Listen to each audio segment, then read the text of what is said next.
Hello there, this is Inside Nigerian Leadership TV, where we dissect the trending stories on some select national dailies. I'm Cynthia Onwado. Thanks for joining us this morning. Of course, we'll be beginning the program with Nigeria's most influential newspaper, Leadership newspaper. The major headline looks at Northern Christians, Miyetti Allah held Tinubu for sending peace emissary to Plateau. That's on page 4. Also on the news, Oshomole says People's Democratic Party is dead. Sokoto confirms dengue fever outbreak, issues alert.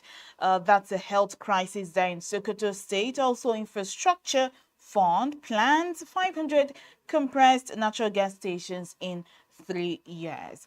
Down below the front page, we see if we make mistake of creating one-party state, we'll pay for it. Former Niger governor. Also in the news, Akwa Ibom People's Democratic Party rejects Ibadan Convention.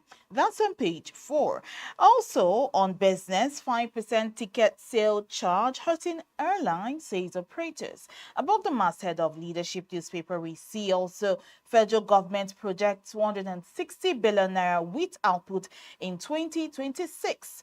No end in sight as resident doctors strike enters day 17. That's on page 7. Also, let's check out our page 3, which is our editorial called Our Stand. Leadership newspaper looks at Anambra governorship election, lessons for INEC boss. Also, of course, that editorial looks at the November 8th Anambra State governorship elections and how it went down. Of course, it being a real test for the new leadership of INEC, Professor Joash Ojo Amupiton, and also looks at how his predecessor, Professor Mahmoud Yakubu, did with the helm of affairs over the last 2 elections in Nigeria. Also look at his efforts and, places to learn from. Let's check out our back page also, which are Monday column by Dakuku Peterside. He looks at cynicism and the impregnable wall. Can Nigerians rescue 2027? That's a big question. We see a pictorial of electoral reform bedeviled by corruption and lack of political will in the form of rats. You might not pick up a copy of Leadership newspaper to read all of that. Also down below, we see Ghana must go. I cry whenever I hear reports of killings, says Akpabio.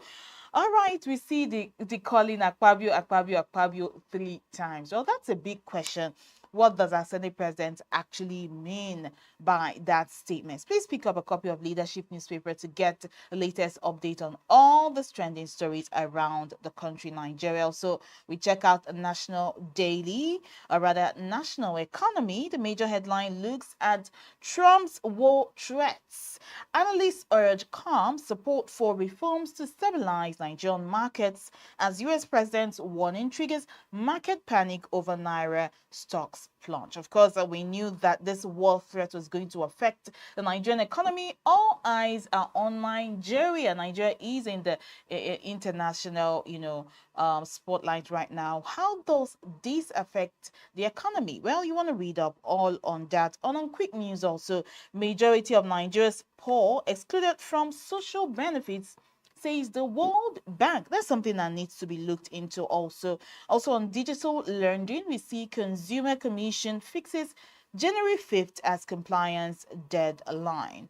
Also on the front page of National Economy, Lekki Deep Sea Port altering the maritime map of Africa. That's on page 15. To read up more on marine blue economy. All right, let's move on now from national economy and check out Daily Sun. What's the major headline on Daily Sun saying this morning? PDP crisis, battle shifts to states. All right, Wike's men plant counter-offensive. Ibadan Convention is a jamboree.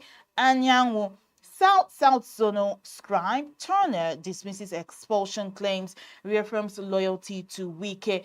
All right, the ongoing crisis in the PDP is a particular show. We knew over the weekend in the Ibadan Convention, a few people, inclusive of the FCT Minister Nyesom Wike, were, suspended for anti-party activities. Well, will we ever see an end to the PDP crisis with 2027 fast approaching? Well, it's a sign that the People's Democratic Party need to put their house together. Also on Daily Sun, we see refiners fault federal government's willing buyer, willing seller crude sales model, says it's distorting prices.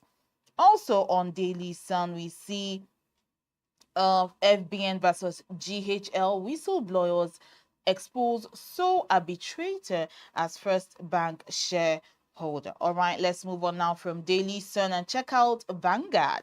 What's Vanguard saying this morning? The major headline says, as banks' profit rebound to 2.5 trillion naira, manufacturers shun bank loans over high interest rates. That's on their page 21. Also, conventional controversies. How Turaki emerged as PDP national chairman. All right, Sanwo-Olu's aide, false move to divert focus from Apapa, Tinkan Island ports. Also in the news, negotiation roll. I led 600 bandits to surrender, says Gumi. All right, federal government targets 260 billion naira from wheat production. Also, why not remains backward despite vast talent? By Governor Sani, you may want to know the reason on page 13 of Vanguard. Also above the masthead, we see Tinubu to appoint ambassador soon, says presidency. All right, economy workers, or rather electricity workers, threaten nationwide shutdown. UK to allow Nigerians, other foreign students switch to innovator founder visas. Also, finally, now on Vanguard, let's check out this headline that says economy. Why Nigerian youths in diaspora are returning home. All right, that's on page 7 of the Vanguard newspaper. Moving on from Vanguard now, finally, let's check out The Punch. The major headline on The Punch reads, alleged Christian genocide. U.S. Congress begins full-scale probe into Nigeria's killings. All right, that's a trending topic in Nigeria at the moment. Nigerian church leaders to testify at Congress Thursday. Tinubu peace emissary meets Plateau Christian and Fulani leaders. Also in the news, federal workers demand 35,000 naira wage award arrears. Obaseki failed Edo. Oshomale replies PDP. All right, still on The Punch, we see PDP far storm. Wike camp rejects expulsion as 4 states challenge Makinde. Down below on The Punch, federal government scholars abroad stage protests over unpaid allowances. Also, Lagos driver flees after employers cap 4 days. Or rather, Lagos driver flees with employers cap 4 days after resumption. Finally, on sports news, we see DR Congo and Nigeria's 2026 World Cup dream. That's on a sad note. It was a gloomy day all through yesterday for Nigeria as Democratic Republic of Congo killed, or rather put an end to our World Cup dream for 2026. But I say, the Nigerian, Super Eagles need to sit down and put their house together and learn the lessons that needs to be learned. But on that note, that's all we have for you on Inside Nigeria. If you want to comment on any of the trending stories, please do well to do that on any of our social media platforms on TikTok, Facebook, and also YouTube. We'd love to hear from you. I'm still Cynthia Onado. So I see you tomorrow. Bye.